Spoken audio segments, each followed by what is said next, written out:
शिंदेवाडीत पारधी कुटुंबावर सामाजिक बहिष्कार, सरपंच उपसरपंचसह 12 जणांवर अॅट्रॉसिटी अंतर्गत गुन्हा दाखल. मिरज तालुक्यातील शिंदेवाडी गावातील पारधी कुटुंबावर सामाजिक बहिष्कार टाकल्याप्रकरणी सरपंच, उपसरपंच आणि 10 ग्रामस्थांविरोधात दलित अत्याचार प्रतिबंधक कायद्यासह विविध कलमानुसार गुन्हा दाखल करण्यात आलेला आहे. याबाबत युवराणी शांपानी भोसले वय वर्ष 22 राहणार शिंदेवाडी स्मशानभूमीजवळ यांनी मिरज ग्रामीण पोलीस ठाण्यात फिर्याद दिली. भोसले कुटुंब मागील 4 वर्षांपासून शिंदेवाडीत राहते. ते मजुरीचे काम करतात. त्यांच्या शेळ्या 2 जर्सी गायींचे दूध गावातील डेअरीवर घालत होते. त्यांनी पोलिसात तक्रार केल्याच्या कारणावरून गावात पारधी कुटुंबावर बहिष्कार टाकण्यात आला. सुमारे 3 महिन्यांपूर्वी पाण्याच्या टाकीजवळ राहणाऱ्या भोसले कुटुंबाला गळती असल्याचं सांगून काही ग्रामस्थांनी त्यांना तिथून जाण्यास सांगितले. त्यामुळे 2 ऑगस्ट रोजी भोसले कुटुंब शिंदेवाडी गायरान भागात झोपडी बांधण्यासाठी गेले. सायंकाळी 6 वाजता अमर पाटील यांनी तेथे जाऊन युवराणी हिच्या केसांना ओढून पाठीत आणि गालावर मारहाण केली. तू इथे झोपडी बांधायची नाही, जागा काय तुझ्या बापाची आहे का, असं म्हणत शिवीगाळ करून त्यांनी युवराणीला ढकलून दिल्याबाबत युवराणी यांनी 4 ऑगस्ट रोजी ग्रामीण पोलिसात तक्रार दिली.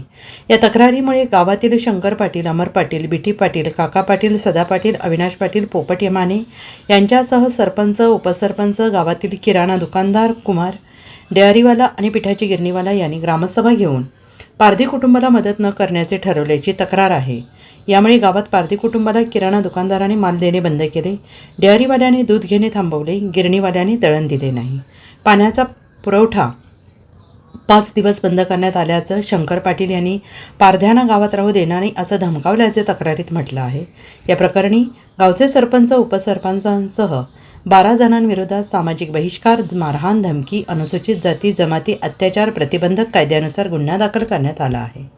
शंकर पाटील, अंबर पाटील होऊन रात्री 8 वाजता मीटिंग झालंय. मीटिंग मध्ये काय केलंय, पारध्या समाज नाही इथं राहू द्यायचं नाही, त्यांचं अक्कलपट्टी व्हावं म्हणून सगळं गावकऱ्याला काय सांगितलंय त्यांना, सगळं दुकान बंद करा, पाणी बंद करा, कुठलं त्याने काय देऊ नका, एवढं वैरण बी देऊ नका, जनावर बी मरू दे, पारधी लोकांचं बाळा लेकरं मरू दे, त्यांनी काही बी होऊ द्या तकडं, तर आमच्या गावाच्या पारधी लोकांना काही द्यायचं नाही म्हणून दुकान बंद केलंय, दूधची डेअरी बंद केलंय, पाणी बंद केलंय.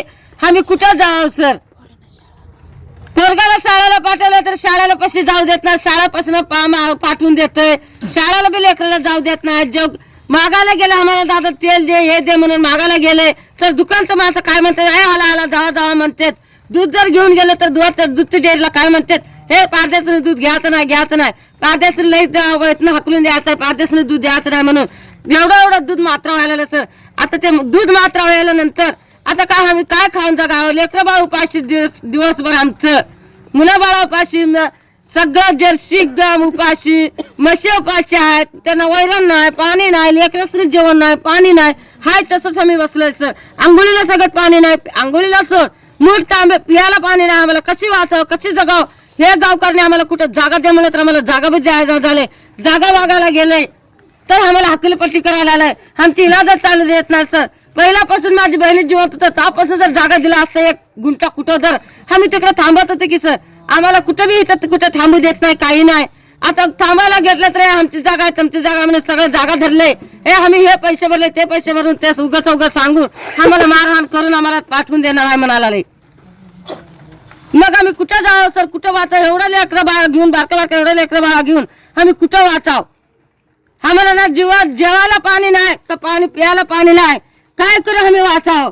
हा आता का गावात जर गेलं, आम्ही आता दाराला येऊ नको, आमच्या घरापाशी थांबू नको, आमच्या दुकानात येऊ नको, आम्ही दूध घेणार नाही, आम्ही पाणी सोडणार नाही, आम्ही दुकानवरची आई येऊ देणार नाही.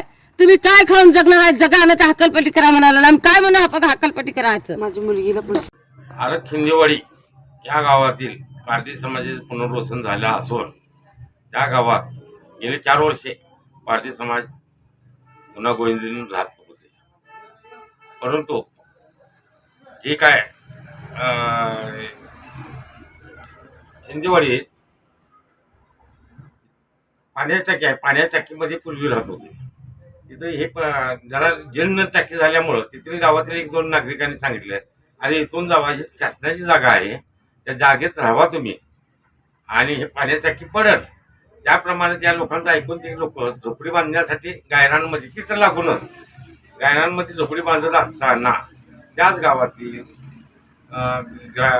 गावातील अमर पाटील यांनी झोपडी बांधू नका, ती एक मुलगी झोपडी बांधत असताना तिला ढकलून मारहाण करून शिवीगाळ करून जातीपाती शिवीगाळ करून मारहाण करून त्यांना खाली पाडल्या. तिनं जाऊन उठून पोलीस कंप्लेंट देण्यात आली मिरज ग्रामीण पोलीस स्टेशनला. ते दिल्यानंतर दुसऱ्या दिवशी तुम्ही कंप्लेंट का दिली म्हणून तेथील प्रतिष्ठित नागरिक शंकर पाटील यांनी गाव जमा केले. तिथले सदस्य ग्रामपंचायत ते सरपंच उपसरपंच सदस्य इतर नावं आहेत. त्या लोकांनी त्या पारद्यांच्यावर बहिष्कार टाकला. त्यांचं दूध घ्यायचं बंद केलं. दुकानदारांनी दुकानाचं मालमत्ता द्यायचं बंद केलं. पाणी बंद केलं. पिठाच्या गिरणीत पीठ असे 6 दिवस. ज्यावेळेस मिरजेचे पोलीस निरीक्षक सिद्ध साहेब यांनी स्वतः तिथं जाऊन त्यांना ताकीद दिल्यानंतर ते पूर्ववत चालू झाले. आज दिनांक मिरज ग्रामीण पोलीस स्टेशनमध्ये त्यांच्यावर 1800 गुन्हा दाखल केला असून त्यांच्यावर कडक कारवाई व्हावे, जेणेकरून महाराष्ट्रात अशा गोष्टी घडू नये अशी संघटनेतर्फे दलित महासंघ प्रणित पारधी मुक्ती आंदोलनाच्या संघटनेतर्फे विनंती आहे. राहिलेले सदस्य त्यांचेही नाव त्यात FIR मध्ये घ्यावं अशा मी वरिष्ठ अधिकाऱ्यांना विनंती करतो. Bureau report SBN Marathi, Miraj.